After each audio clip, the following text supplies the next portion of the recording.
legit. Okay. This is weird. This is a weird one. Let's see if I can get the energy right.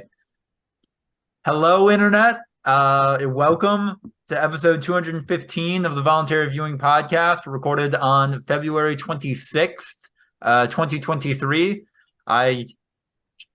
I'm over at Ryan's because my place is without water. It was without power. I touched warm water for the first time in 36 hours, like 3 minutes ago. It was delightful. Small blessings. Yeah. Don't take things for granted, Americans. It's actually I not true. And Andrew's lying. He Oh, took a shower this morning using leftover coffee water, is the way he phrased it. oh my god. okay. So I boil water in a kettle to do pressed coffee because I'm a fancy bitch, and like there was some left over, and I'm like, well, do I take a cold shower? Thankfully, my apartment still has water, but it's cold. Or like, do I just okay, so like settle this. What gets you clean more? Like cold water that has pressure or hot water with no pressure? Hot water that's just like a drizzle. So wait, hold on. Are you telling me that you boiled water in like an electric kettle and then poured it on yourself? Almost a gas stove. I know under no circumstances do you have to give it to them, but Republicans' latest hill to die on is actually doing me a solid right now. But also, yeah, he just poured it. That's why I think you'd get cleaner with a cold shower, is because there's no way you properly used enough water to get it in a little kettle. Like there's just not enough water to take a shower. You need That's not a shower, Lucas. That's the equivalent of like getting done with a run and like pouring a bottle of water on your head to cool off. It doesn't get you clean, it gets you wet. Yeah. That's it. Well, I was wet and I used soap, I used shampoo, and like then I rinsed it out. That's a shower. No. Okay. I was Also, in the shower. I think what this should show to us is that if we're ever faced with any sort of apocalyptic scenario a la The Last of Us, just the overwhelming majority of us are not going to make it, not because they don't have the combat skills to fight off zombies or, whatever, which there's that too. But the prospect of going 2 days without a hot shower is enough to break people now. And just that's not going to be a thing in that scenario. I've always said that to Angel. I was like, I will go anywhere and do anything as long as at the end of the day I get a nice bed and a shower. Like I will get as dirty as humanly possible. I don't care at all as long as I can wash it off and sleep in a nice bed. But yeah, take those away from me. Yeah, things are gonna get rough. What's your post-apocalyptic faction about? Neo-fascism? You got a bed and a shower. All right, here we go. That is what neo-fascists would probably be best at, is running infrastructure in that sort of scenario. Right. No, exactly. I'd see what what are the Washington people from the Wolves, the WLF, Washington the WLF. Liberation Front. I'd see what they got going on. It seemed like they lived pretty nice. they had a nice. I don't know. You could also get yoked. Yeah, absolutely. Yeah, they have enough steroids to get. Yeah, that sounds great. Thriving, better shape than I ever was in the real world. They'll be like, "Oh yeah, what was your job? Were you like a, I don't know, fucking welder or an oil rig worker?" Like, oh no, I stared at Excel sheets for 9 hours a day. The apocalypse freed me of societal norms. I now can take steroids. Yeah. Oh, come on. Are you pretending that if you were offered steroids in the literal apocalypse, you wouldn't do them? Like, no, of course. Well, I mean, I think so. Like, I don't know what sort of medical treatment you need to do it safely. That's probably not available. But yeah, absolutely. Yeah, it's the apocalypse. You know what's giving you safety is the gigantic muscles that you built. Yeah, I know. I'm probably going to die within the next 3 years anyway. Right, exactly. When you're talking about long-term effects, like who gives a shit? We're all dead the second we become weak. Oh, you can't drink those old water bottles. They'll give you cancer. Yeah. Oh well. Whoop-de-doo. Yeah, cancer sounds great. Like, I'll just kill myself. Awesome. I won't have to go out screaming at the end Now of I a have an fucking excuse. pickaxe. Oh, well, I have cancer in the apocalypse. Cool. I guess the mustache guy from Parks and Rec is going to do a very adorable suicide with me, and we'll die in each other's arms. Fantastic. I mean, yeah. Oh, you mean we're gonna do a better Romeo and Juliet? Cool. They're just gonna literally there's just people in the apocalypse that roam around looking for people with cancer so that they can do a murder suicide, but like a good one. Like that's all they do. They just Yeah, want their nice happy ending. actually, my religion states that I can't die until I kill someone who is dying Right. and Until end you their mercy suffering. kill. Yeah. Your religion, well, like a lot of religions, like the Catholics and stuff, they've got some opinions on euthanasia. Your religion is entirely based on how euthanasia is necessary in order to get to heaven. Like it is the core component of your religion. Andrew was a outstanding member of society, charitable, saved multiple people on multiple occasions. Unfortunately, he did never shoot a dying old man in the head. So Andrew's going to hell. Right. And this Andrew Clark is also going to tell us what he thinks of the XFL season. How you boys, the Defenders, doing, Andrew? I feel really bad about this. I have not watched any XFL yet. I always plan to, and then I just never do. You didn't watch AJ McCarron tear it up and then Oh, give a tearful speech about how, like, yeah, I could probably be a backup, but this is way more fun. That's kind of cool. I saw that Brett Hundley went in for the Vipers. Oh, really? Weekend. Yeah. Did he do okay? I don't know. I remember when he was promising, and we were like, wait, could we get like a 4th rounder for him? No. We spent too much? Yeah. I can't even find scores and stats. Oh, God. That's not a great sign for the XFL. Player stats. Passing. Yeah, what's Brett Hundley's passer rating in the XFL? Okay. He's 11 for 18 for 98 yards. Ooh, it's rough. No touchdowns, no picks. I think he went it. He went in the second half. I think their other starter got benched. He had a QB controversy. Oh, God. Yeah, he's the backup in the XFL. He was the backup to Luis Perez, who got benched. Uh-oh. Yeah. I was desperately hoping an XFL team was running a dual QB system. Well, are these the Guardians? Have had 3 quarterbacks with stats. Damn. That's rough. It sounds like Hundley's a game manager in the XFL as a backup QB. Brett Hundley is Taylor Heineke in the XFL, which is real sad. Real sad. Yeah, it brings a great energy to the locker room. Right. Asset on a team. I will say that, like, any stat that a quarterback can put up in the XFL is slightly more impressive because the biggest position shortage that they have is offensive linemen. Like that is far and away their weakest position group is offensive linemen. So like it's much easier to be a pass rusher, like to be like an okay pass rusher who couldn't quite make an NFL roster versus like an okay offensive line, because anyone who's at all decent is on an NFL team. Like, yeah, because they're hard to find. There's some dog shit people on an NFL team. And like that is, I don't think that is the most injured position, but that's up there. It's up there. At least for ticky-tacky injuries. Yeah, you're going to have dudes just hanging around as like practice squad on the off chance a coach is like, I mean, you're a good dude. Yeah, get in there. We need somebody to fill a slot. Right. Yeah, I mean, there's like plenty 50K. of NFL teams out there that have like 10 or 11 offensive linemen on their roster and then practice squad guys. Yeah. So anyone has any talent whatsoever is already in the NFL. Like there is no one left. It is completely empty. Yeah, these are guys who were bad in college. Yeah. No, we're literally getting to like low tier starters in college. I played 4 years in high school. Varsity. Yeah. Dude, I was a freshman on varsity. Yeah, sure, I was 6'4", so I'm automatically on the team. But I was 230 pounds playing left tackle. Oh, literal big fish in a small pond situation. Now Yeah. it's just a regular sized fish in a regular pond. Yeah.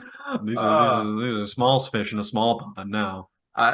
Speaking of talent, Ryan Holtz, fellow TikTok creator, can any trivia app host live up to the legend that is Scott Rogowski?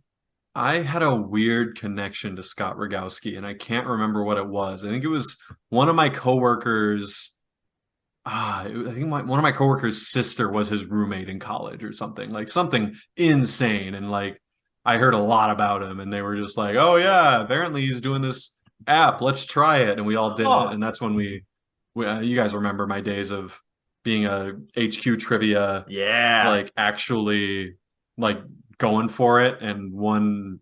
I don't remember how many we ended up winning. Maybe like a dozen. I think we won like 12 games of HQ trivia at the end of the day. Made like maybe 15, 20 bucks. I am bringing this up because TikTok is trying to do their own I've seen trivia. that. It ain't it, Chief. Yeah. It's I'm not. so annoyed by the stupid pop-up. I have to hit X on Yeah. every time I open the app. So I actually got into a game. I actually signed into it accidentally, and then like when you try to leave it, it gives you the notification of, "Hey, dude, if you fucking leave right now, you're out of this money, man. Like you're throwing a check away, basically." So I hung around for like 10 minutes while I was cooking dinner. Lucas got strong-armed by a push notification. Basically, like it hadn't started yet. They haven't started doing the trivia thing, which, on top of the host being, no shade, but on top of the host being kind of it's going on way too long for what they're trying to do here. The thing about HQ trivia that was fantastic was, oh cool, this is a twice a week cultural moment that boom, in, out, 10 minutes of Twice a day. It was You twice a forget. day? It was like 11 a.m. and then like 7 at night that's or right. something. Twice a day, every weekday. Still bang, boom, in and out. Love that. Now, Yeah. They only give you 3 multiple choice answers. So if you're doing it with a partner, each of you can Google one answer. And then if neither of you get it, it's the third one. What? Wait, what? Did we totally just Google every single thing and get it right? Yeah, crack the absolutely. code. Real money was at stake. We weren't playing a game. We were trying to win money. When The Rock came on and was giving away $1 million, you're going to pretend that we're not going to try to actually win? Was that for the skyscraper movie? I think it was. Yeah. Yeah, I'm pretty sure. Oof. It was great. I had fun. I think we got pretty far. I think we were only a couple of questions away from winning. Good times had by all. Yeah. And speaking of good times, all that glitters is me, Lucas the writer. I am now gold rank in Overwatch 2, and will answer any and all questions at this time. Oh, Lucas, how do you have such an amazing life? God, Yeah, I was mostly God. staying out of my way, you know? Oh, not not God. It's No. the lack thereof. Yeah, You God know? just didn't hold you back. God was just like, you know what? This guy's got it. And I'm like, yeah, you fucking bet I got it. You watch yourself. You stay back, man. Yeah, watch Let me do out. my thing. Yeah, what's God's rank in Overwatch 2? Silver too. Yeah, you know, God just can't crack that glass ceiling. wallowing away a little bit. What's God's biggest weakness? Is he just not great on the sticks? Like what's holding him back? He hasn't learned the metacomp, honestly. You know, God playing DPS and it's just like, well, I heard snipers are good in this game, so I guess I'll be sniper all the time. And it's like, hey man, we already got a Hanzo and an Anna. You don't need to roll in here as a Widowmaker. That's not helpful. Played your strengths, played the comp. God literally reads one forum post and bases his entire game experience off of it. Yep. I will say though, the biggest difference between gold matches and silver matches so far is that games have weird endings now. Like in silvers and Overwatch and quick play too. I think that like actually this doesn't work quick play, but whatever. Like if your team gets like an objective all the way to the finish line in a push match, like, oh, you know that you won. Like you just have to like stall out the other team when it flips. But in gold, like, no, that if you get it like halfway there, like you got a reasonable chance of winning now. Like the skill sets are a lot closer in gold than in silver, I think, and that's making matches play out in some less typical ways than what I'm used to seeing. And that's fun. That's interesting. I think I'm going to stop playing now, though, because I think I've lost, like, I've had a great streak when I first got to gold. I won like 5 out of 6, got bumped up to gold 4. I'm going on to lose like maybe 4 in a row. Damn. So I think I'm about to D-rank no matter how these next couple matches go. Of those 4, how many of them would you say you played a significant role in losing? And how do you even gauge that as a healer? How do you even tell that, like, yeah, I was the one that held us back this game? Amount healed, and then kills and assists versus deaths. I've realized this more. Like, as a support player, if the people around me are better, that just means by default I do better. But maybe I was off, maybe it was weird, maybe my tank wasn't doing well. But yeah, no, I just had a dog shit match as a Mercy.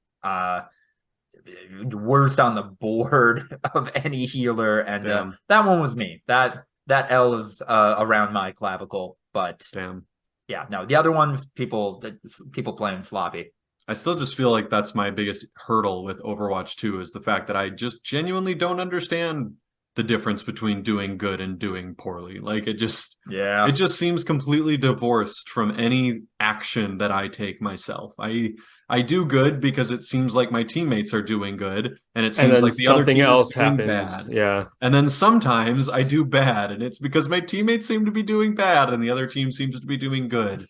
And I just don't get that. Whereas, like, Battlefield, Call of Duty, and like any other shooter, it's like, oh yeah, I died there and then we weren't able to take the point because of it. Or like, oh yeah, we didn't spawn into that tank at the right time and the tank blew up and now we lost the point. Like, I don't know. I don't know if this is a very helpful point of comparison, but I have noticed that hero shooters have a little bit more of like a fighting game rhythm to them rather than an FPS, where, like, okay, cool. So now the other team is going to do well for a little bit until we can recover or get back into position or charge our ults and not have them have 3 of theirs go off at the same time. So it is a little, there are more exchanges, I think, than in like something like Call of Duty, something like Team Deathmatch. But I don't have a great feel for that rhythm either.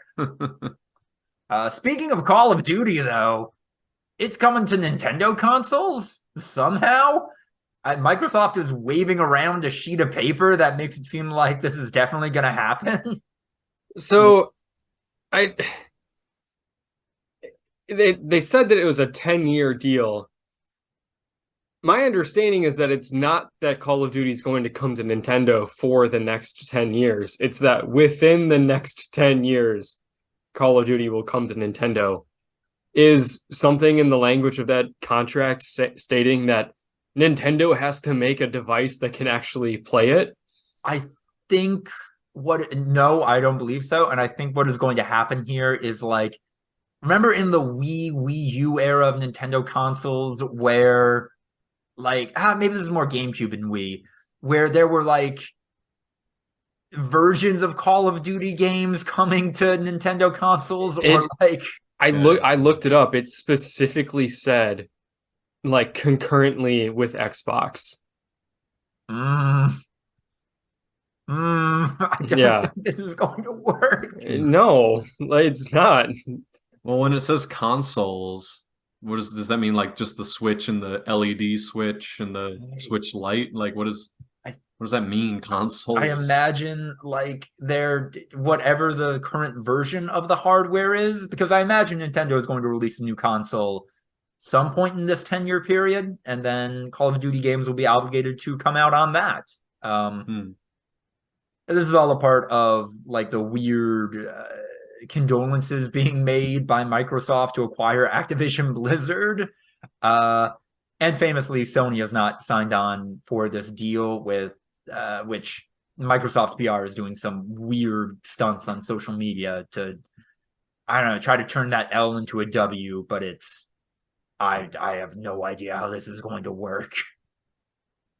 I love it. Hey, once you're done with your Animal Crossing village. You can go, I don't know, fucking slaughter people and Go rip their pwn skulls some out. noobs. Yeah. You can play DMZ.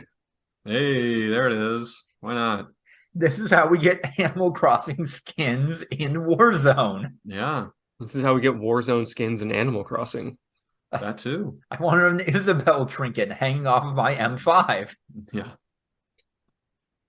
And then speaking of Sony, there was a state of play that was bad. I guess the PlayStation VR 2 came out last week, so there were a lot of games focusing on that that I don't think anyone's gonna buy. Also, rhythm visual novel game Goodbye Volcano High will be out in June. That one's anticipated among certain circles. There's a Boruto game coming out. I don't think anyone wants that. I don't think anyone needs that. There's a new RE4 trailer. And then some Street Fighter 6 goodness. Cammy's allowed to wear pants now. That's great. That's progress. That's good. Women can wear pants in video games now, guys. Who's Cammy? The one in the this green leotard. No, that's not this one. Resident Evil 4. Oh, okay. Not Foglands, not Green Hell. The one in the green leotard usually with most of her ass out. Oh, Yeah. no, she wears pants. She wears pants. Whoa. Progress. PlayStation's March games. Oh yeah, Battlefield 2042. Forgot about that. Mhm. Battlefield Yeah. 2042 now free. Hey, the all-time finesse was when I accidentally got shipped a game, even though I canceled my order, and bought it a physical copy, and then sold that on Facebook Marketplace for That's like right. $40. And yeah, I was like, wow, I really got shafted there because everyone hates this game. And then it turned out, no, the game would be free in less than a year. So I made out. It was you who did the shafting. Yeah. I'm I the saw a one who drop shipper. shafts. Yeah. I saw a fucking drop shipper at the grocery store today. Yeah. He was digging through the clearance section and there was a shelf stalker talking to him.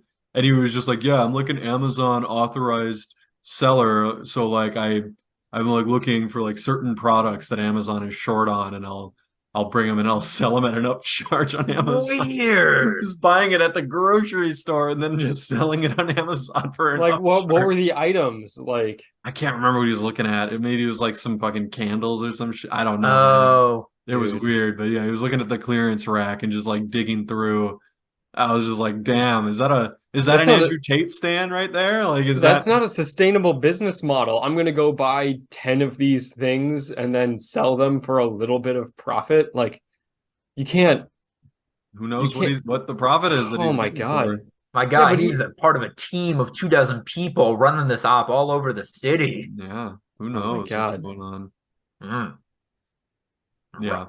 So I don't know. That just shocked me. I was like, I always thought drop shipping was entirely on like AliExpress and like Chinese Yeah. websites, but no, you can just go to your local grocery store in the clearance section. I don't know. Wild. You doing okay, capitalism? You don't seem to be doing okay. No. Between this and the regulation avoidable chemical spills. Right. Yeah.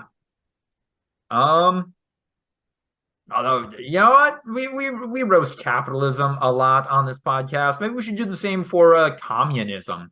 Have y'all seen any of the discourse around atomic heart? Literally.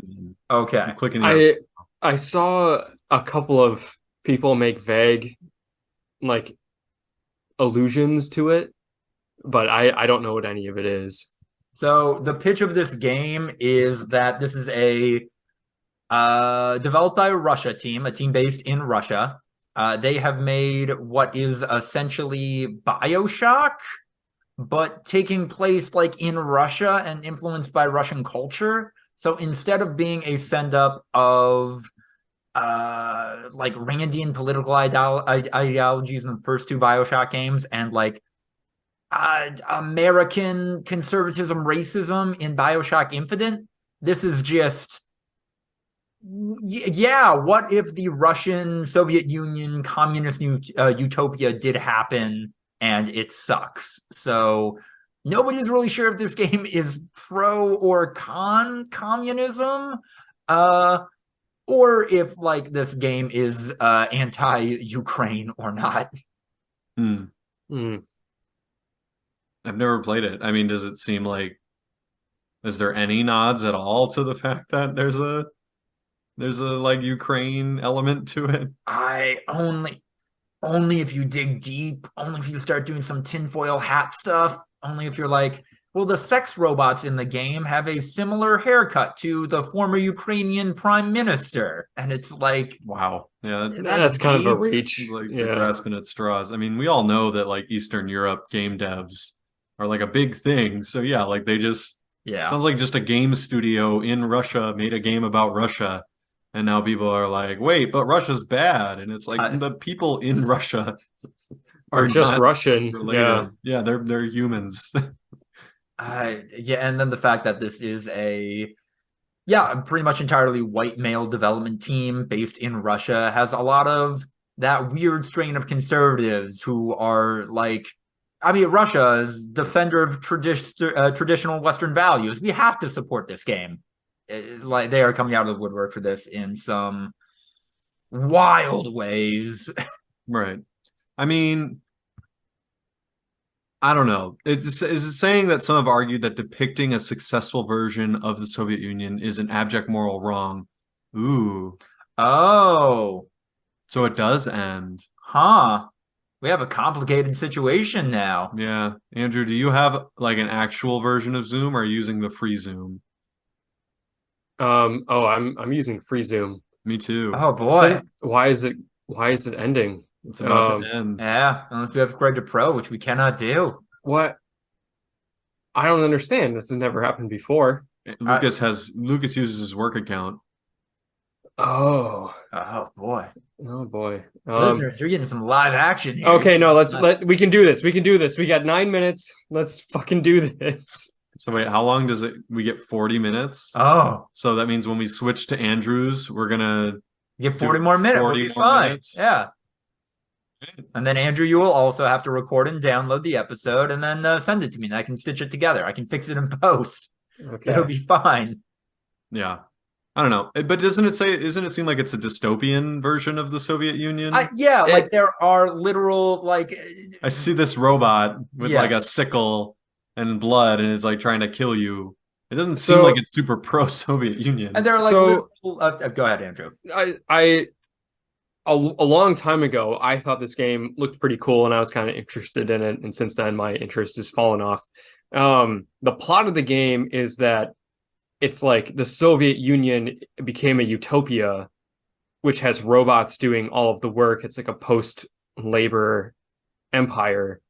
And then like you're at this unveiling of the next stage of the robots and like a glitch happens and it kills everybody and you're trying to shut it down or something. So that's it's like an alternate history Soviet Union that like became super mechanized and then went haywire. So that's what's going on in this game. And then some other like I don't think there's any sort of rest of the world shit going on. I think it's just in this one part of Russia is where the game takes place. So I don't know if it really gets into the merits of communism or the fight against capitalism or anything like that, but I haven't played it, so I don't know.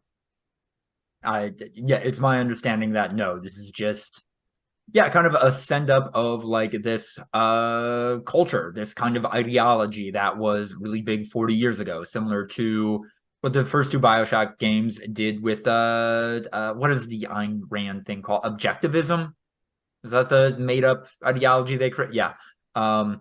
They're doing I don't think there are any comments on like world politics and relationships there. This is just a group of people who kind of grew up in the shadow of this government system failing and making media, making art about it. And I don't know, by all accounts, this is just like a pretty mixed bag of a BioShock clone.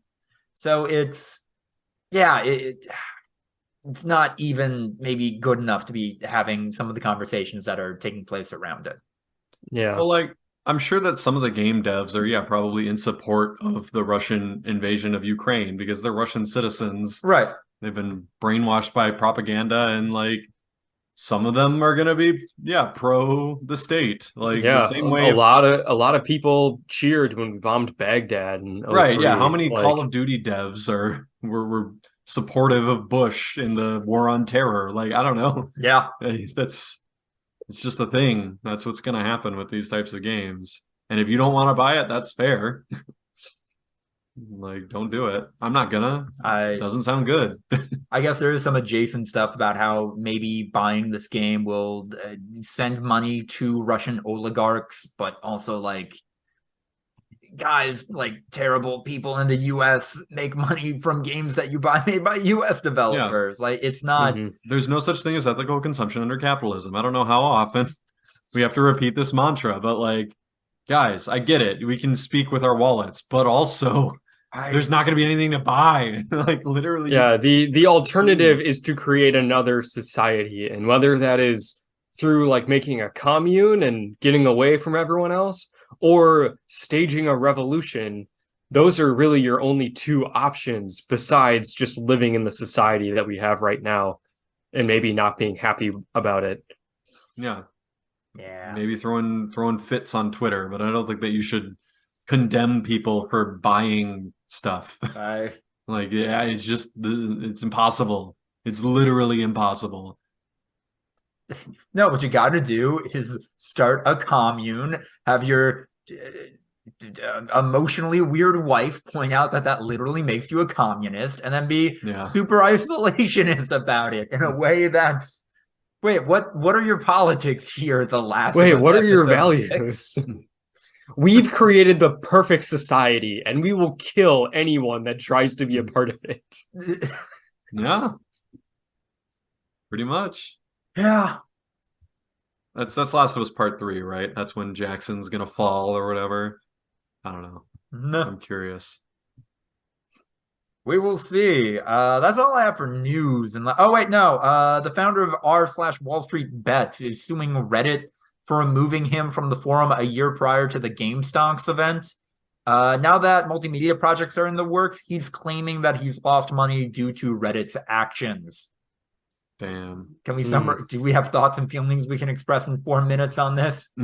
I can understand someone's frustration to be like part of something, and then as soon as you're gone, something big happens and you lose out on the opportunity to be a part of it. But you didn't have anything to do with it. So why? So it's kind of like, I don't know. I would have been a part of this thing if I wasn't not part of this thing. And then also like, hey, this big shit went down after you left. Maybe there's a reason. Right. Maybe you're holding him back. I don't know. Well, if he was trying to enrich himself, then yeah, I'm sure he was having fun.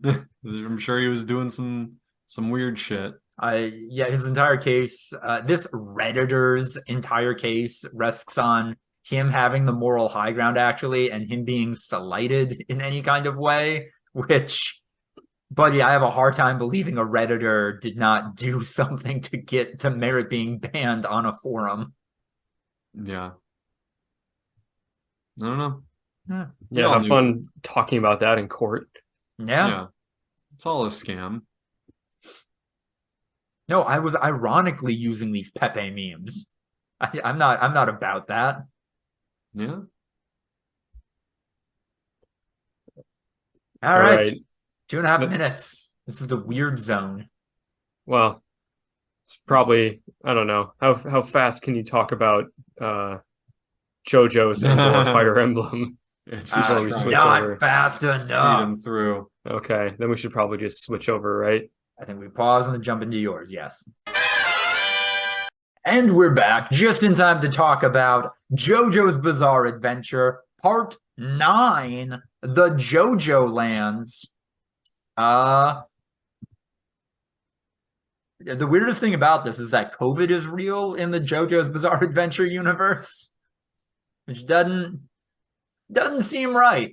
In a world with vampires and magic breathing to kill vampires and ghost people that kind of replace the magic breathing, I didn't think COVID would be a thing, but here we are. What year does it take place? Essentially now, like vaguely, like. What if it was just like 1864? And literal COVID comes in. Yeah. COVID-19, the They- novel coronavirus. They have to develop Zoom before computers. So that the printing press can keep running. They develop No, they're doing school via remote what- learning. and what's it called? Where you use Morse code. Oh, Telegram? Yes. Telegram. Yeah, Nice. school via Telegram. I think they just literally invent a video chat service without the internet and without Mhm. any modern computers. They somehow found a way. It's like, oh, if we use this mimeograph and reverse the crank and wire it directly to our telephone line, looks like we can get a crude video image and kids can go to school. Jojo, stop. R, stop. You, stop. Approaching, stop. Me, stop. I don't think that's how telegraphs work. No, I thought that was a thing. Like you had to just stop after every word. I don't think That's so. Not after every word. It's Sentence. Oh, Right? It's a sentence thing. all right. Do I remember a paragraph of dialogue from JoJo's Bizarre Adventure now? Probably not. All right. Why not? But yeah, no, outside of that, it takes place in Hawaii, which I think is fun that this is another JoJo explicitly taking place in America. This opens with, I can't believe I'm saying this, like a really good depiction of the problems with policing and specifically American policing in a manga. That is just not a thing. Like, this opens with like the main JoJo of this part, Jodio, and his gender non-conforming brother being pulled over. The police officer sees that JoJo's brother like is just it's not specified yet, but just not white. And so the police officer is kind of like, oh, so I can do whatever I want. And then it's revealed that like JoJo's brother is both non-white and a part of the LGBTQ community. And then the cop was like, oh, I can really do whatever I want now. And then they beat the shit out of them and light a cop car on fire and go deal drugs and be gay, do crimes. And like, that's fucking phenomenal. Like, that is cool, like, politically great shit, in my opinion. But then the JoJo's name is Jodio, which is literally a smash up of a good guy name and a bad guy name. And that's how you know he's going to be morally gray. And like, it's so stupid, but also fantastic. No one else does it like this. What drugs do they deal, Lucas? They're in little baggies, so I'm thinking that's either heroin or possibly marijuana. It's in black and white, so it's hard to tell. Heroin and marijuana are not Similar, similar drugs. You know? They don't look the same at all. or have any sort of similar effects. Yeah. We'll get an official color version in like a year and a half, and I was then gonna we'll say find out. This is in black and white? Yes, Why? because that's what manga is. It's in black and white. But this isn't manga. This is anime now, right? No, this is the manga. Part 9 is this is the manga release. You're I talking about apologize for manga. not specifying. Oh yeah, I thought this was anime. No. Okay. We got a while before we get to. We still got to do the cowboy part and then the weird memory mystery part before we get to the drug dealer part. Yeah. I don't know. I feel like morally gray, you got to draw the line. Where do you draw the line? Because it's not weed, obviously. If you're a weed dealer or whatever, Yeah. but like, I don't know, getting into like heroin and meth and stuff. I feel like the line has kind of been crossed. You're getting pretty dark gray there. Like you are ruining people's lives. That's kind of what you're doing. Yeah, potentially. But like, yeah, I think this JoJo is pretty morally gray because it literally opens with, "Hey, what up? My name is Jodio. This is a story of how I became a multimillionaire. Like, this is what I'm about." Like, previous 2 parts was like, "Oh man, what self-worth do I discover to replace the hole in my soul that came from never having my father's love?" Or, "How do I protect my family? How do I protect my found family? What is identity even?" And now we're just at the Key and Peele sketch of, yo, our gods are bitches and money. Let's do this. I mean, hey, Yeah. to each their own. So yeah, that's the first chapter out. Very much enjoying it so far. Only other thing I have to shout out is that there's like their like fence is like a giant Hawaiian woman, like not even like overweight giant, just the physically largest human being you have ever seen, and she's a giant Hawaiian woman, and I think that's fun. I think that's fun representation in this media. I hope she doesn't end up being a bad guy, but yeah, going great so far. Also the JoJo's his stand is a new one. His stand is like called November Rain and has a weird walking eye design. And if you hate it, if you are one of the people online who hates it, I want to publicly call you a coward. We've had so many parts of like, oh yeah, the main stands, they just look like people, but a little fucked up. Like, no, come on, let's get weird with it. Why not?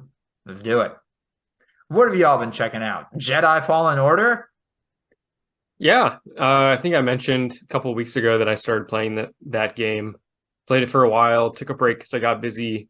Finally finished it a couple days ago. And yeah, it was fun. Like a fun Metroidvania Souls-like game. Interesting story, not like super complicated or original or anything, but it was a good time. The sequel comes out in a couple of weeks. Ooh. I think I might get it. Okay. Like I had a good enough time in the first game, which I got for free because it was one of the free games for PlayStation in the month of January, which was like such a clear ploy to get people interested in this series, like in time for the sequel to come out. But I'm a sucker, so I might just buy it. So you're going to buy another Souls-like before you finish the other Souls-like that you are like 40 hours into. Yeah, Jedi Fallen Order is hard, but it's not like super frustrating. Okay. The way that Elden Ring is, it's much more casual. What you think of the storyline? What you think of what was going on there? I hear it got a little weird with the Star Wars tropes. I don't know if it got weird with Star Wars tropes in the scale of Star Wars. It was pretty straightforward. Okay, I thought I remember them introducing like a not a Jedi master, not a Sith master, just like a Force sensitive person who's like, yeah, no, I'm basically a Jedi, but like I'm not about any of their like piracy or that shit. I'm kind of doing my own thing. Yeah, no, there was a guy who was like, I was a Jedi, and then we all died, and I realized that being stagnant and sticking, to the old ways is not the best way to go, and sometimes you got to learn to tap into the dark side to be balanced, and that's how we actually move forward, by changing and being different. And that's how we're going to defeat the Empire and like make things better for everyone, is by like, I don't know, having a bit of balance and just not just sticking to tradition for no fucking reason. And then your character's like, I'm gonna kill you for that. Oh. You are the bad guy. And then yeah, you kill him. But he's definitely coded to be like super evil, but none of the shit he says is bad. It was kind of just like, hey, we all died because we weren't able to evolve and change, and like the world is different, so maybe we should be different all the same. And yeah, that didn't work with the storyline, I guess. That's weird. Wait, so can you not do any of like the cool Force stuff in this game? Nope. Not shoot lightning? No, your Force abilities are pretty limited. I mean, like in the scale of other Star Wars games. Like it's still fun to use all of them. The trick that they come up with to introduce the RPG elements is like, oh, you went through trauma when all the Jedi died, so you lost your ability to use the Force, and you have to relearn those abilities as the game goes on, which is how the Metroidvania shit is introduced, of like, you don't have this Force ability, you have to go learn it and then come back to get past this point. But you like heal your trauma and figure out all your Force abilities like halfway through the game. And then so the second half is just having all the same shit to do. So that was a little weird. collect these 6 Kyber crystals, and that will help you get over your mother's drinking problem and her absence emotionally. Yeah, basically. Okay. Yeah, you have like push, pull, jump. Pop it, Yeah. twist it. Yeah, twist it. Yeah, that's about it. Oh, All and right. you can slow time. Oh, That's one of them. oh yeah, yeah. But no, you can't like choke people out or make shit blow up or shoot lightning or run real fast. It's kind of dumb. Those were rare, right? Or no? Yeah, but like in other Oh, Star no. Wars video games, you can do all that shit. Some other Star Wars video games, you're just God. You have all these like incredibly Yeah. rare force abilities. Uh-huh. I mean, I remember playing a Star Wars game when I was a kid where you could just like bring a fucking like Star Destroyer out of the sky Yeah. and slam it into the ground. It was like not a thing that people could ever do. But you know, it was fun. But it's only robots, it's only droids on the inside, so you are morally absolved. Rated T for teen. Wait, except like one of the Star Wars movies now be like, oh yeah, this is a different, like, respected mode of existence. Like droids have souls. No, kinda. droids are very intelligent. Oh yeah. Droids are sentient. Like they're aware. I don't think that droids are necessarily like if they're those stupid droids, then maybe. But a lot of the droids are clearly like aware and intelligent. Speaking of, I'm watching Andor. Oh, Hey. And there's the one, what's his name? What's the droid? Marva's droid name? Bimo? Is it Bimo? It's Is like that Bimo right? or Bevo or something like Yeah, that. something like that. Yeah, he's sad. no. He's real Yeah. sad right now. I'm not through it. I'm to the part where, spoiler alert, Andor is escaping the prison and his mom died and now they're sad. No. And there's a funeral. Hey. And they're trying to trap him at the funeral. You Yeah. So does that mean you only have one episode left? I'm trying to I think I remember have where that two. is. Two? You have two Okay. episodes left. What the fuck? Andy Serkis can't swim? Yeah, I can't swim. What was that? That wasn't like built up to be like, oh wow, what a great sacrifice he made. It's just him going like, can't swim. All right, bye. Like you're gonna die. You're alive. I think the point there was that like when he said, I'm assuming that I'm already dead, like I don't like you guys should all kind of feel the same ways because he knew if they somehow did it, he wasn't gonna make it anyway. Like most of them would probably die on the way. And if they did somehow make it out, he was going to die anyway because he couldn't swim, so it didn't really matter. I don't know. That's how I read that. No, I get it, but like I feel like it wasn't built up properly. It was so nonchalant at the last minute, him just going like, can't swim.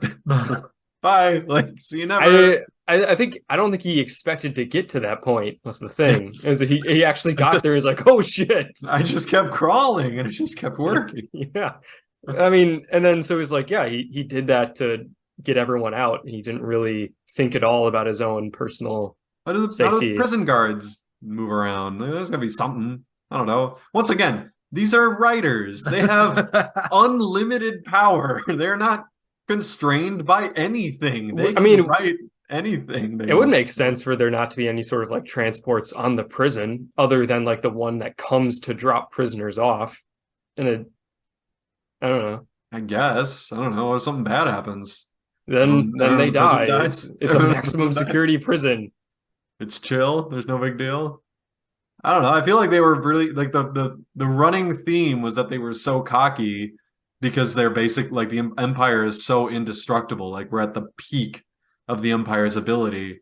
So the whole point is that like they're getting real cocky, you know, like they don't care anymore. Yeah, exactly. Right. So then why wouldn't they have like some weird thing that they can use to help? Well, I mean, wouldn't that make sense then? They wouldn't built in any sort of like additional security or safety shit because they're like nothing's ever going to go wrong. They're not going to need to flee the prison because it's all fine. It's all good. Everything's great. We ain't gonna fuck up. Yeah. I don't know. It just felt less impactful to have it be like, oh yeah, that guy. Yeah, I think I remember him. He was like conspiracy theory guy, I think. I don't know. It's like, why did he make it out with Andor? Like I didn't He like there was like 4 other people on that team that had way more charisma than that guy. It's like why is he the one that made it out? I'm so confused. I don't know. Maybe it'll be a thing in the next season. Oh, that'd be really disappointing. That guy was lame. I have to swap out my laundry, but you guys keep gushing about this, and eventually I'll be back to gush about Fire Emblem. Bye. It's good timing. Did you ever? I'm assuming you never saw Rogue One, right? The movie. I didn't. No. Okay, like is that where, what this is leading to? Yes. So the idea is that the series of Andor will lead into where the movie of Rogue One is taking place, because that's where the character of Andor, played by Diego Luna, is introduced. Oh, and Andor's in the movie? He's like the second lead in Rogue One. He's like basically the co-lead. And they recast him for the show? No, it's that's the same actor. Yeah, same actor. Oh, okay, I don't know. Diego Luna. Dude, I care so little about Star Wars. No, that's fine. You don't understand. But just like the show Andor, Rogue One never feels like a Star Wars movie. It just feels like a sci-fi movie. And then at the very end, they're like, and Darth Vader's there. I don't know. I think that you're exaggerating a little bit, that this never feels like a Star Wars thing at all. I don't know, dude. Fucking Mon Mothma politics scenes. Wow, this is so fun. I love this. This is great. I love that she's just like, oh, my friend from my childhood needs to help me. Oh, and there's this gangster banker, and I think that storyline's interesting. And I like that storyline. It's fucking bullshit. It's the politics from the prequel sequels that make them all suck. Like, yeah, but like they made no it more interesting. Shit. I don't know. Like we I could not care less about that entire plot line. Like, why is this in this? What is this? Because it's showing the different like angles of the rebellion. It's showing like different ways of Andor. It's not called Senator Do-Good Senator tries to sneakily hide 400K. Like, what? Who cares? Who gives a shit? It's rich senator feels bad, so she tries to join the rebellion, but she's funding. She's got like, more than she can handle. Like, she's like trying to take down the empire from the inside. You know, she was part of the fascist regime, and now she's not. Like, she's trying to undo it while also hiding. I don't know. No, I'm not saying never that, watched a political thriller. Like, yeah, it's a bad political thriller. I agree. Like, yeah, that's what I get. What they're trying to do, and yes, that would exist in this universe. But the show is called Andor, and it's much more fun to watch a guy like trying to escape all this shit, who's like kind of the little guy and on the outside, versus this just establishment senator awkwardly fumbling around trying to cover her tracks, and like, if they find me, it's going to be bad. It's like, this is so irrelevant. I just don't care. I just really disagree. I think we've reached a point in that storyline, at least, where we're not going to come to a common ground. What's a movie that you would closely compare Andor to? Like, what's a sort of like, I don't know, a prison breaky, like whatever kind of action adventure. You could have some heist element. Like, what's a movie like that? Like, they're out there. Grand Budapest Hotel. That's fucking great, but not the same vibe. No, not even close. Sure, let's play it. In Grand Budapest Hotel, imagine if a third of the movie Grand Budapest Hotel just followed this random ass politician trying to cover her tracks as she tries to help the main characters. Like, but not directly. She never meets any of the other main characters. She's not actually trying to help them. More just like she's supporting them generally off in the capital. We never got a lot of the interiority of the old woman that hotel guy was fucking. Yeah. How much money was she sending to the Grand Budapest? Exactly. Well, okay. You want to regardless of you don't like that and I do that storyline, the relevance there is that's how Luthen is operating. He's getting money from donors so that he can do all of his spy shit. Like, cool. That's how he's going. For a third of the show. What? I get that. Have a scene. Cool. People know Mon Mothma. That's a name. That's a Star Wars name. Like, why is she like a huge chunk of the show? I'm so confused. Why is it just like, man, I'm just so sick of it every time.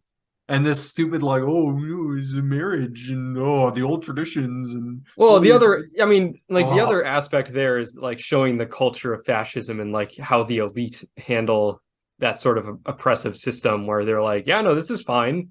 Like we're safe.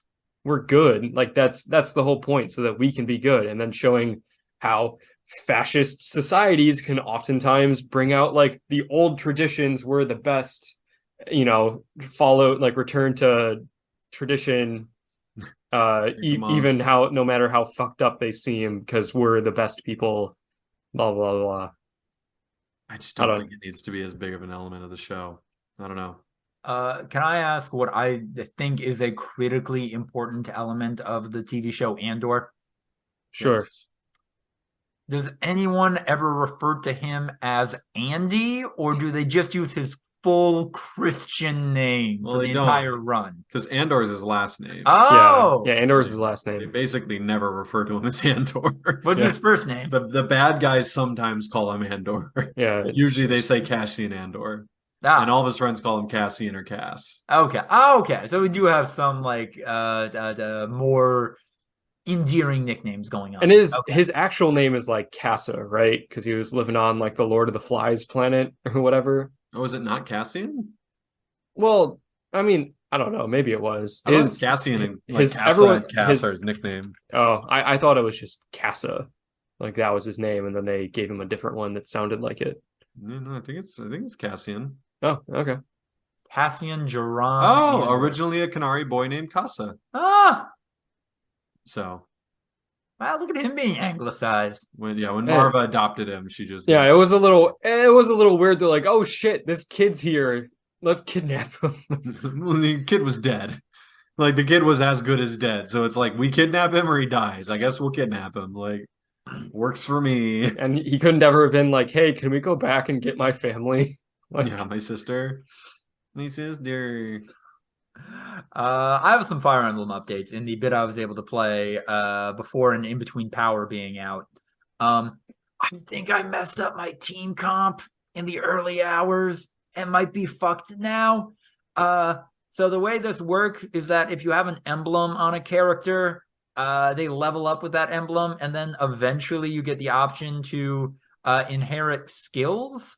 Which in the early hours of the game, I thought I don't really get how the system works yet. I don't really understand what abilities are synergistic on which characters. So I'm not going to invest any of that. I'm not going to spend any resources on doing that. And then I lost those emblems, and that means I can't upgrade my characters like that anymore. So now I have a lot of critical people who are kind of underpowered for where they should be in the game, which is fine. just get better. What was that? Just get better. Did you get better? Yeah, Just get better. Yeah. Yeah. All right. Skill issue. This might be a skill. Oh boy. Just casually. Skill issue. Which yeah, does tie into maybe the two recent levels, two boards I cleared being some of the hardest I've played in a tactical game before. The first one of them being a kind of like a mission where you're trying to escape from a captured fort. And I did not play that one the way I think it was intended to. I took all of my guys, and instead of spreading them out along like the two routes that are kind of available to you as you're escaping this area, just crammed them all down on one with the most offensive people in back so I couldn't get flanked, and then just inch forward over the course of way too many turns to eventually win. And that was fun. And then the other one was like a Normandy style beach assault. If like German outposts were instead like giant fucked up dragons. Yeah, that was also a fun one and very difficult. Mostly because I also fucked up there and like was playing with one fewer character than what I was allotted. But yeah, that's a good time. And I am happy to announce that the femboy has joined the squad. We're all together, gang, and going great. Is the Secretary of the Navy gonna tell them that they're not actually a femboy, that they're just a girl? I do not know. I don't think so. I think the entire company is chill with this character's gender representation. Yeah. Because, Maybe. you know, we went over this with Guilty Gear. Yeah. How the that one dude was just like, hey, your gender expression is wrong. Okay, Andrew, first of all, Gold Lewis Dickinson's official position is Secretary of Defense. Defense, okay. He is the Navy guy's boss. And no, I don't think there's a Gold Lewis Dickinson equivalent in this game. Okay. Okay, there kind of is, but it's spread out across two different characters. Yeah. No one man Okay. should have all that power. No, no one man should be that physically large. Yeah. All right. That takes us to the only group chat item we have going into this. The Last of Us, episode 6. Did they get rid of the giraffes, or am I misremembering when that happened? Yeah, later? no, the draft You got is time. much later. Yeah, the giraffes are right before the end. Okay. Yeah, I mean, we only got 3 episodes left, so giraffes coming soon? Question mark. There was a poster. Anyone see the giraffe poster? I saw in the your giraffe bedroom? poster, and I I was did like, are we not. getting this instead? No. I've Refuse. avoided all of the, like, you know, next week on The Last of Us and like No, it was other in trailers It was and in her shit. bedroom. Yeah. When right before they had the famous scene that was straight out of the game. Oh, there was a Joel. giraffe Yeah, poster. there was a giraffe Yeah. poster Oh, in the okay. background. But I think like when I listened to the podcast with Craig Mason, he said that they just did that scene like exactly from the game down to like It the is worth. wallpaper and stuff. I looked it up this morning. Actually, it is exactly the same. There was 2 slight lines that were different, and I can't remember what it was. But they even kept in like apparently the voice actress Ashley Johnson, who originally like she put the emphasis, she did fucking in like the wrong place in the line, but they kept it because they thought like it kept the emotion of like the scene, you know, that she was kind of like falling apart. It didn't even like really make sense the way she said it. But then I guess they just told Bella Ramsey like also make this seem super off the cuff and cool that like you're falling apart and you're saying fucking at the wrong point in the sentence grammatically. But yeah. No giraffes. But we saw Jackson in the first game. Unlike in the game where you only see the dam. Oh, yeah.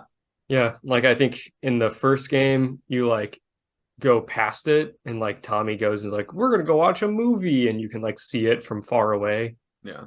And then in the second game you actually are there and shit. Apparently it was a budget thing. The reason you don't go to Jackson in the first game. Oh. Yeah, they didn't want I to mean, that model game it. was delayed a lot, just like the second one. Yeah, they didn't want to model it, so they just put you in a dam. Communism has never looked so good. I mean, communism quite literally does work at the commune level. Like that's what it was made for, is a small group of 200 to 500 people. When you scale it all the way up, guess what? You're probably gonna run into some problems. Yeah, like, I mean, that's the whole communism thing. might even work at the single country level. It's just when you reach empire level, a dozen country, multicultural, one country's in charge of everyone else kind of shit. Yeah, it might not work great. Especially when that country was previously run by oligarchs and then still was. Yeah, sneakily. If I recall correctly, doesn't communism also call for the eradication of religion, which that's never in like the real world experiments? We've never been able to distance the two at that scale. Well, communism doesn't inherently call for the eradication of religion. Marx specifically was like, religion is kind of the same way where, you know, with the power structure of capitalism. So it's not going to free the mass. Like, religion is keeping the masses from freeing themselves in this life. Marx is basically, when he was writing, was struggling against a powerful, like 2 giant religious powerful entities with like the Orthodox and Catholic churches. Like they who were political entities in and of themselves. So it's more that he was fighting against an ideology in the same way he was fighting against capitalism. And also, I mean, like, communist China would be a better society if no one had religion. Yeah, communist China like definitely made a concerted effort to not necessarily like ban religion, but like really highly discouraged it. Yeah. So yeah. I mean, and I think the one step removed from that was when like Maria was like, "Yeah, we got a multi-faith church." I don't know, just being kind of like, like whatever. How many fucking religious people are left? Like, I'm sorry, but what God do you Yeah. pray to? That like it's like, yeah, this is chill. The humans turn into mushroom No, zombies. none of the previous religions are left. It's a Oh, this is all multi-faith new church. religions. They've all been started in the last 20 Right. years. This There's is the Church of the Fallout. Mushroom God. Yeah, exactly. The Church of, I don't know, antifungals. There's Well, I very opposing. Yeah, religions. they're Protestants, but they're protesting the existence of mushrooms. It's nothing to do with Martin Luther or any of that. how was I supposed to feel about Maria as a character? I couldn't quite get what the show was going for there. I think the show is going for her being super skeptical of Joel and not. Yeah, And Okay. she's so like misaligned with Joel as a character that she comes across as awful. Like yeah, because to she's us just because we love Right. Joel. yeah. I mean, her whole thing is like the person I love most on this planet has the capacity to be a horrific person, and I blame you for it. Like that's kind of where she's coming from. Like you made my husband murder innocent people, and I'm not gonna look farther into it than that. Like, yeah. It's an easy scapegoat. That's for sure. And then one other thing I'm not sure if it's a change or not.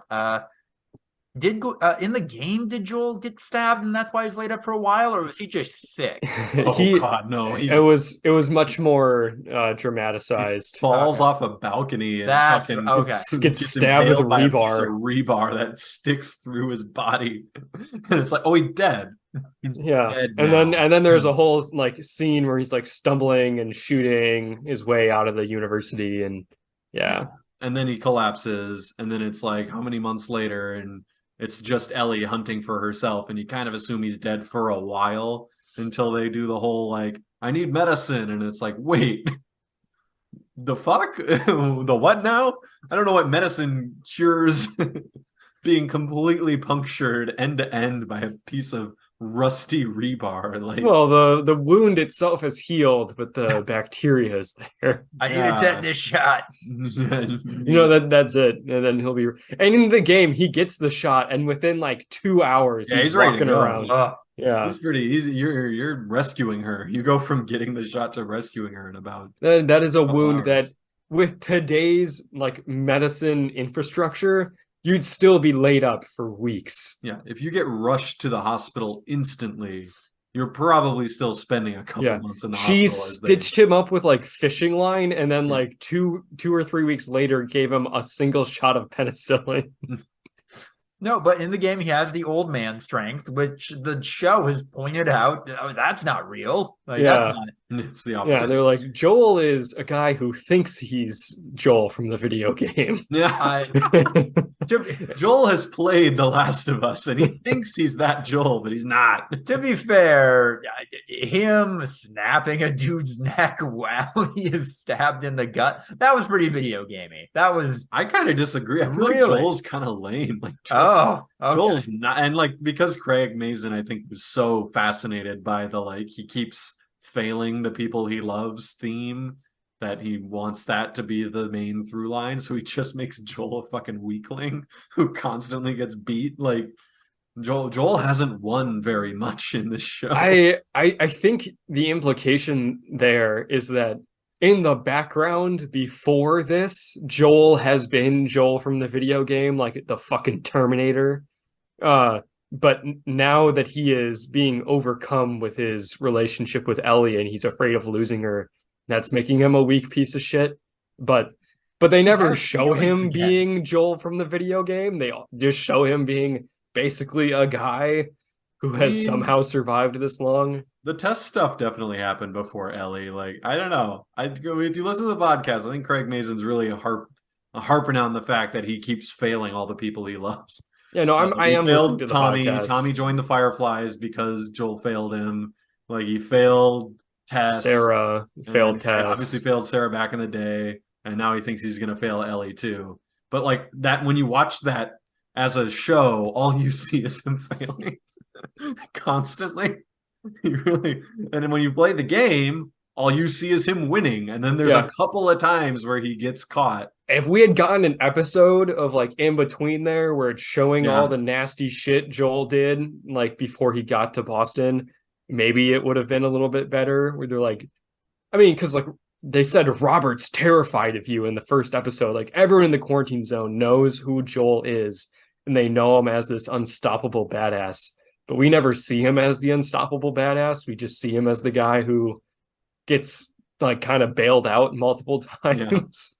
He could have taken out a couple of mobs on his way to that sniper in the previous episode. How many clickers have you killed at this point in the video game? Like like 50 to 100 somewhere. Meanwhile, we've seen like one clicker up close that got killed, and it still killed his partner. So the one clicker, he was saved by Ellie, and the other one he was saved by Tess after she was already bitten. Yeah.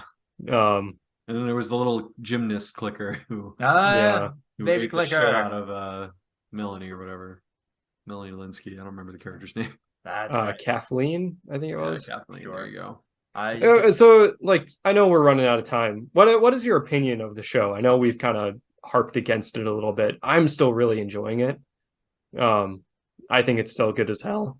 It does have its problems, obviously, but what do you guys think? I'm liking it, but I do think that they're really setting up, because Craig Mazin desperately wants to save the second game's narrative. So this whole show is so focused on like making that narrative make more sense from Last of Us Part 2.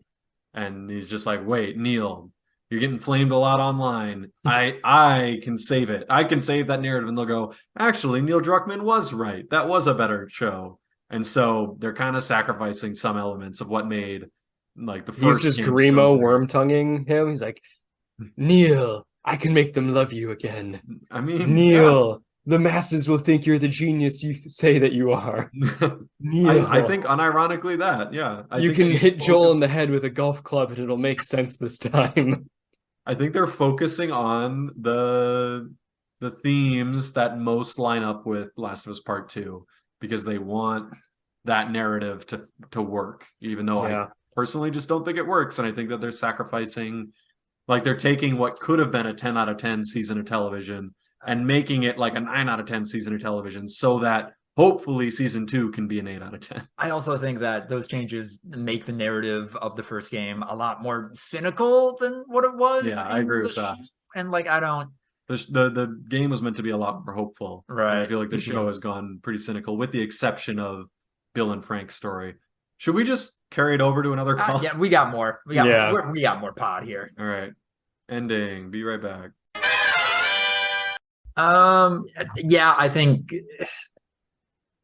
it makes it a little more cynical in a way that I think also reads especially different, like us being through through the COVID-19 pandemic, me being in a situation where, my buildings, my block is lacking lacking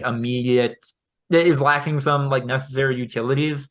And like, I don't know, Last of Us world, like it presents like these situations as, well, this is all going to come apart and people almost gleefully are going to leap into it. Whereas that's not, I don't know. We like the fascists don't take over immediately in how these things have played out in life. It's been 20 years. It's been a much different like scenario than what we've been presented with in the past. Like this is almost everyone's dead. The only ones that survive are either the strong or those protected by the strong. My argument there would be that like, cool, The Last of Us game and the show, The Last of Us opens with like the government shooting a kid, and we didn't get anywhere close to that in the 2 years the pandemic went on. Wait, we didn't get the government killing kids? Well, okay, not like the government killed some kids. That was like unrelated to the pandemic. Our pandemic wasn't quite as deadly. Gonna throw that one out there. Death rate not quite as intense. Yeah, not this. The pandemic, even if we had not shut anything down, would have killed an unacceptable amount of people, but also not even probably a percentage of the population. And like, yeah, in this universe, like 80 to 90% of people are gone. Yeah. I don't know. I just think I'm looking back at like some of the main changes that they've made, and I'm just like, oh yeah, like you said, is it Kathleen? Like that whole storyline was literally just to set up Right. the whole thing with part two and how like, ooh, revenge is bad, huh? Like, and the things I we thought do for it, the people we love is I bad. thought it was more to set up the ending of this season with Joel making the decision to save Ellie over everyone else because of the whole thing with Henry and Sam of like, yeah, like Henry chose, saving the person he was taking care of, over the revolution and like Yeah. everyone in Kansas City, just No, like that's Joel's. Henry's narrative, but I'm talking about Kathleen's. Kathleen's Yeah. narrative is like, I'm out for revenge. And then what's his name? Perry is like, yo, we got this really bad thing happening we should probably take care of. And she's like, nope, I only want to have revenge because revenge is the most important thing to me. Hey guys, revenge is a good thing. I want revenge. And then it's like, I'm getting eaten because revenge is bad. I remember Craig Mazin did bring up like specifically the second game and the inspiration for that in the podcast. He was just like, yeah, her brother was her Joel, and when her Joel died, she wanted to kill everyone else. People who have played the second game know what I'm talking about. Yeah, exactly. I was like, oh yeah. No, I'm telling you, that they're just any main change is just to try to soften the blow and make the second narrative more digestible. And I just think that they're hurting what could otherwise be an excellent season of TV because I'm guessing that this might have been in their first discussion. Is like he went to Neil Druckmann, like they talk about this meeting, and he's just like, I fucking love The Last of Us. It's so amazing. He's like, oh great, we're working on the second one right now. And he's like, cool, I want to make a show about The Last of Us. And he's like, great, we're doing the second one. How's that gonna work? And he's just like, well, we'll see. Like, I'll play it. And then he kind of was already kind of suckered into season one, and then was like, well, what do we do? And he's like, well, we gotta make it work. I mean, make it work, baby. I think Neil Druckmann is maybe a little more, I don't know, but complicit isn't the right word. I think that maybe this is maybe this is the themes. Maybe this is what Neil Druckmann actually thought he was saying in the first of the Last of Us game. And Craig Mazin is just, we can punch up the script a little bit on lap 2. We can make it more apparent so that it bleeds into the second game better. He's retconning. He's going full J.K. Rowling and being like, well, because the second game was poorly received, I'm going to pretend that was the point all along. And if you liked the first game, you should like the second one, and it's your fault if you don't. Like, it's just because you're bad, not because I think you're extrapolating a little bit. I think that there's a difference between like trying to form your script in a way so that the continuing narrative makes sense and trying to like manipulate the public perception of a different piece of media by changing your script. I don't know. I think you're taking it like maybe like 2 steps too far. They want it to be good. They want this to be not a limited series. If they had done a limited series of The Last of Us and just done the first game, I think this could have been a perfect season of TV. And instead, they've weakened it a little bit so that they can try to make it more palatable when we go into season 2, because boy, people sure do love Pedro Pascal. Like, dude, but what if they fucking change it? They've changed a couple of things. Not like they're not doing that shit. But what if they do? How? Or what if they kill him off in the end of this season? Like, no way, dude. Fucking. I don't think that's happening. I don't. I think that Neil. What if they kill Ellie instead? That would be worse. Yeah, objectively, that Pedro would be Pascal worse. Go on a revenge rampage. Like, it was bad. That would be worse. Like, and again, this is me like trying to distance myself from the shitty people that don't like The Last of Us Part 2. Like, killing Ellie would be much worse than what they did. Like, this is bullshit. I'm not a fucking misogynist because I don't like the way they treated that story arc. God, if we're talking hypotheticals now, I wonder if in their second lap on The Last of Us Part 2, if they just don't do this weird like in media res structure, does that fix most of it? Does that make it better if these events are playing out concurrently, cutting between characters like TV shows but not games can? Yeah, we There's talked no about shot this that they do 5 episodes of a season and then harshly cut to the main bad guy and do the other 5 episodes. Like that would I just I have what too if much it's faith what in if it's Craig not Mazin. 5 episodes of a season and then another 5 episodes a season? What if it's 10 episodes of a season And then and season then 3, season 3 is the other perspective? I have too much faith in Craig Mazin, y'all. Like there is no shot that season 2 doesn't open with the Abby origin story that we got halfway through Last of Us Part 2. Yeah. That will open season 2. I would be shocked if it goes God, any other way. Oh, I'm betting. Dude, it might be in this season.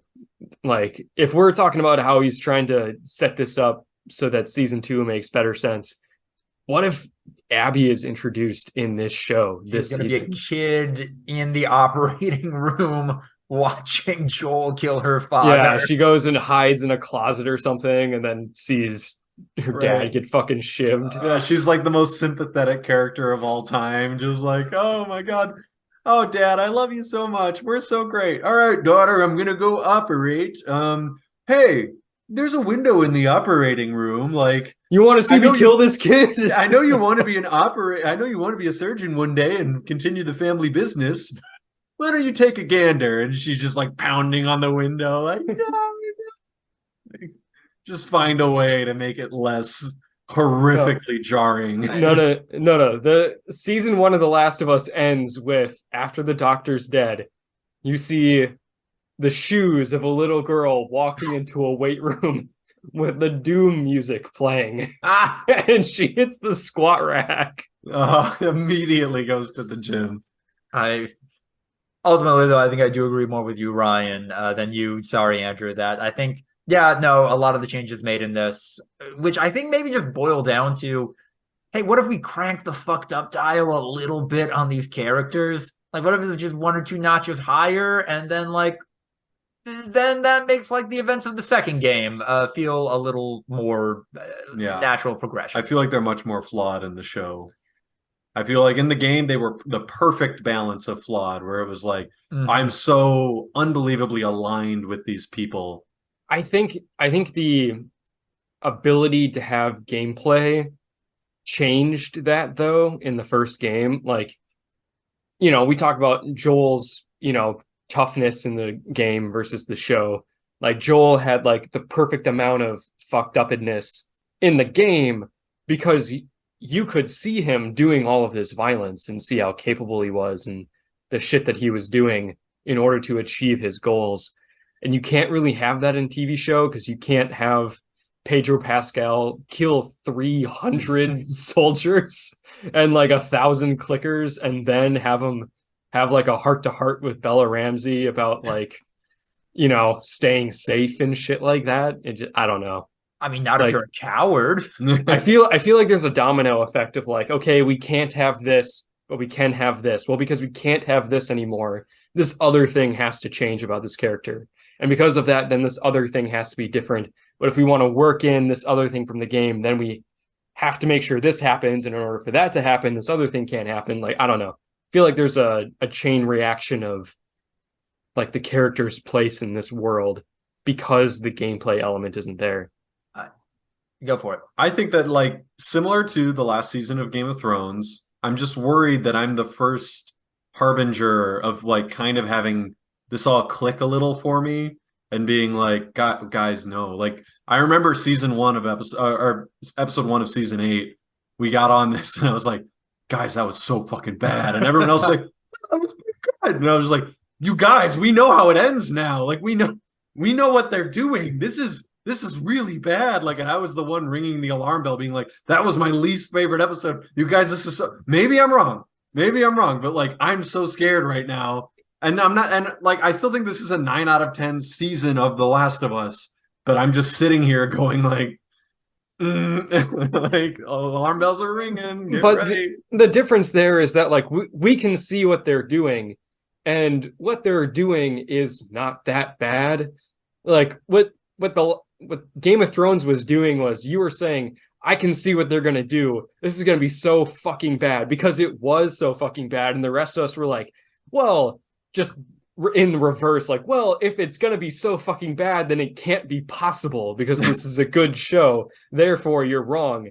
And you're like, this thing is going to be not as good as it could have been, but still pretty good. And so it's like, yeah, I mean, I don't know. I'm not that concerned. I think that's a valid concern, though, and that's a valid point to make when, like, yeah, if the show falls short of the high bar set by the game, that's a genuine mark against it. Or even, I don't know, like every outlet, every like entertainment outlet is really like, and a lot of fans are trying to make this the best show to come out this year, the best video game adaptation, whatever. And like, I don't know. I'm also kind of worried that like this is going to end up like, maybe this is a courtesy. Maybe this is a courtesy. It ends up being like between 10 and 7 on our top 10 list at the end of the year. I think it's going to end up higher than that. But I just think that this is like this is a 9 out of 10 show that has the chance to be a perfect season of TV. And there's not many perfect seasons of TV out there.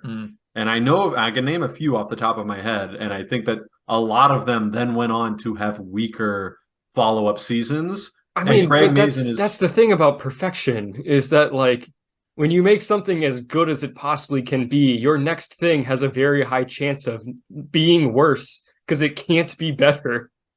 Right, but like that happens like more naturally. Right, sometimes. exactly. That's not what I'm saying. Because of this weird self-sabotage, but maybe not because it's like, we make these changes so that the 5 seasons we get approved are like all tops instead of, oh no, I'm going to make one beautiful self-contained piece of art. Craig Mazin had the opportunity to make a 10 out of 10 season 1 and then just hope that he could scavenge a 6 out of 10, 7 out of 10 season 2, and instead is trying to make like a 9 out of 10 season 1 and maybe like an 8 out of 10 season 2. Maybe I found a way to work my Craig Mazin magic and pull this thing off, and then my buddy Neil Druckmann won't feel bad and everything will be great. Like, I guess I'm not as concerned that they're putting in themes from what will be the second season into the first game that weren't there. Like, I don't think it's taking away from that story. I'm not saying it's making it better. I'm not like, I think this is really good in a different way than the video game. I don't think that adding those themes are taking away good things from the game. I don't know. But like, I also don't feel strongly enough about that opinion to say that you're wrong. I definitely see where you're coming from. I think it was just like, this is a huge turning point in the game. And at this point, you're so fucking devastated at all the stuff that has happened. Like Last of Us, the game just kept hitting you like punch after punch, and you're so aligned with these characters. And I'm watching that most recent episode, and I'm like, yeah, like this, it's hitting, but it's not hitting anywhere near like the punch that they did. And like they've proven before with episode 3 and like Bill and Frank that like you can know the outcome of these stories and they will still fucking hit like a train when they do it right. And I don't know that they're hitting like a train when they're doing it right, because I think that they've kind of fucked with some of the character elements that have made this relationship a little different, and it's not quite as relatable as like you're not as able to put yourself in the shoes of Joel and Ellie as in the game because of some of the changes that they've made. It's a little hard to believe that Joel fully views Ellie as his source of redemption on some level when it's plain to us, and I think Joel on some level, Ellie's maybe a little too gung-ho about like murdering people, about murdering zombies. That should maybe be a conversation, but I also don't want to say that all of these changes are bad, because like what they did with Bill and Frank, like in episode 3, like that was correct to change that, I think. I think that making Ellie more of a psycho in this game is again setting up for the second game. Yeah. Like they want her to She's not an be as inherently innocent. violent person because she grew up in this inherently violent world. What acts of violence does Ellie commit before Joel falls? I might be missing some from the game, but like before he fall, like before Joel gets injured, what acts of like pretty irredeemable, like fucked up violence is Ellie committing? Oh, irredeemable fucked up shit? Not really anything. There was the scene where she, shot the guy that was strangling Joel. Yeah. But she was clearly like, whoa, Yeah. I fuck. Holy Oh, shit, I fucking murdered a dude. Like, yeah, this is so fucked up. Oh my God, I'm a kid. And yeah. instead we get like, yeah, kind of Yeah, but like still it doesn't it make psycho. sense in this world where like in the game Ellie was like, "Hey, I'm Ellie. I just like having fun and I swear like a sailor, but I still am kind of like this innocent kid who then loses that innocence over the course of this Yeah. journey." And in this world, Ellie, a teenager who grew up in the post-apocalyptic fascist military school is like, "Yeah, dude, fucking people with guns rule." I'm That's not saying that it doesn't make sense. I'm saying that it makes me not as connected to the characters as I was in the game. And it's I think why this season is falling just slightly short of that like perfect season of TV. And I think they could have, but they opted kind of not to. Andrew, I know you haven't been paying attention to Next On stuff, but this is just spoilers can't really happen in this because it's based on a game that we've all played. I really think they're setting up that like instead of Ellie finding out that she's immune through the DLC story with Riley, I think in the show she's going to ice Riley. Like that's her first kill. Like that's the trajectory of being fucked up instead. And well, I think they're setting it up where like, they get infected and then like Ellie's the one that puts Riley down. yeah, Like, like that. I don't know how I feel about that change. I mean, but that is in fact what happens. that was kind of I mean, that must have happened in the game, right? Like Ellie didn't turn and Riley did. So either Ellie then like shot her or she just left her there. So I don't know. An important difference, I think. We're getting a little long in the tooth, though. Ryan, I gotta hear that. What are the perfect seasons of TV? Oh, I think Stranger Things season one, that's definitely like a perfect season. I Hmm. think Westworld season one. Oh, Again, yeah. like these are two shows that I think came out, they told a 10 out of 10 story, didn't give a fuck about setting up anything else. And then as a result, kind of struggled out of the gate after that. And that's okay. That's fine. I think a lot of limited series obviously end up being more perfect seasons of TV. I Yeah. think that like Chernobyl, like Band of Brothers, some of that stuff that's Yeah. designed for one season ends up being a perfect season. You're I kind of think like like telling you're Breaking basically Bad season four, Oh, I feel like that's way up there. in those limited series though, you're basically just making like a 6 to 10 hour movie. Right. And like I think that is a really good length to tell a story. I feel like The sometimes human movies brain. condense what doesn't need to be condensed. So Yeah. I think having a lot change between seasons is important for a narrative because, yeah, like at the end of the day, I think a season is a good amount for the human brain to really like live in this world. I So those are just off the top of my head some perfect seasons, but I mean, and they're also dramas. They're all dramas. Perfect comedy is a little harder do to you, pull off, I think. kind of unrelated question, but it's something that I've thought about for a while. You too would probably know a lot more about this than I would. Do you think a lot of, like quote unquote, like high level television come out in the, 10-hour range for a season for like a specific reason? Is it just because that's how it's been done before? Or is there like a scientific reason of like, that level of story is like the right amount to tell for us to absorb? think it's because The Sopranos did it. Yeah, that model kind of came with like prestige TV. Yeah. Mm. Historically in broadcast, you get 22 to 25 episodes per season. A new show would get 13 and then they would cut it down. But yeah, I think that like with the advent of prestige TV and like HBO and Showtime and like some of these more like even before the invention of streaming, the idea that like having this more limited scope of the story kind of made it more eventized, more more Okay. prestige. Which is And then when House of Cards came out on Netflix, that was 10 and it was kind of like, okay, this cemented like and when you're doing a binge model, you also kind of want to like keep it shorter like Yeah, because whether you're binging it or, like just watching it week by week, I feel like 20 to 24 weeks is just it's too long for people to keep their attention span. But like Lucas, like what you said, shows like The Wire and The Sopranos did it like that and it was successful. And then so I think everyone just kind of wanted to copy that. Which is also why I'm always like tripped up whenever I go back to Community episodes on Netflix, because I think that was one of the last like widely popular shows. And granted, this is a comedy, to have like, oh, there were 24 episodes in a season, and I can't remember like which episodes are from which one because it all just blurs together at this point. You're watching Abbott Elementary, aren't you?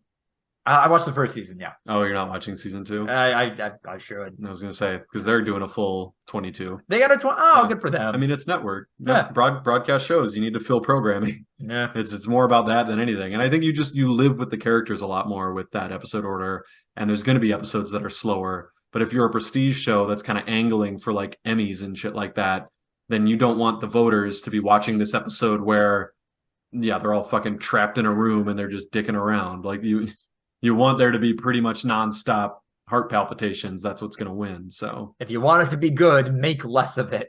I mean, kind of, like there's definitely an optimal amount. I think at the end of the day, that's all it is. It's literally just, that's what prestige is. The same way that like letterboxing, the aspect ratio, so that you narrow, now it looks nice. Now it looks cinematic. Like we don't really know why other than like, that's how it is. Like, I wonder if that's like an evolutionary thing, like some sort of like previous animal brain vision retention thing. I don't know.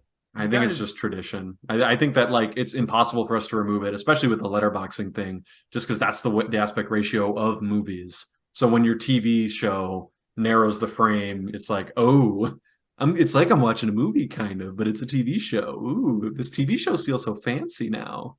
Jade and I are watching The Mandalorian. We just started season 2. And at the end of the episode, that happens where like he's riding off on his space motorcycle and the aspect ratio just shrinks in letterboxes. And yeah, we just fucking cackled. Just, Andrew, like, they're doing the thing. Andrew, can I ask you a quick Mando question? Sure. Okay, so I haven't seen this yet. Haven't seen season 1. I've seen a couple of billboards though. Do they give Baby Yoda a gun? They do not give Baby Yoda a gun. I think Baby Yoda should have a gun. Wait, did you see a poster with him holding a gun? It looked like it. I was driving. I saw a billboard out the corner of my eye, and like it kind of looked like Baby Yoda had a gun. And I'm like, oh, this is rad as shit. Hands are now. real small. He can't hold anything. Season 3 coming soon. He's gonna have a baby gun. And now we finally found the title of the episode. Thank you all so much for tuning in to episode 215 of the Voluntary Viewing podcast. This will be out whenever I have the electricity to edit it. If you like what you heard, like, comment, subscribe, etc. Shout outs to our patrons, Tiffany Cole, Sucky Badger, Central Richard Nixon. Follow us on Twitter at V2_podcast. Follow me on Twitter at Lucas the Writer, where you can keep up with everything I'm doing. A couple of articles in the works still. And I have a live stream coming up with the terrific Kate Sanchez of But Why Though, where we're going to talk about a lot of popular shonen and shoujo manga and anime that's coming out midday on Wednesday of this week. But yeah, have a good one. I hope you all have power and heat, unlike me, and are doing well. Goodbye.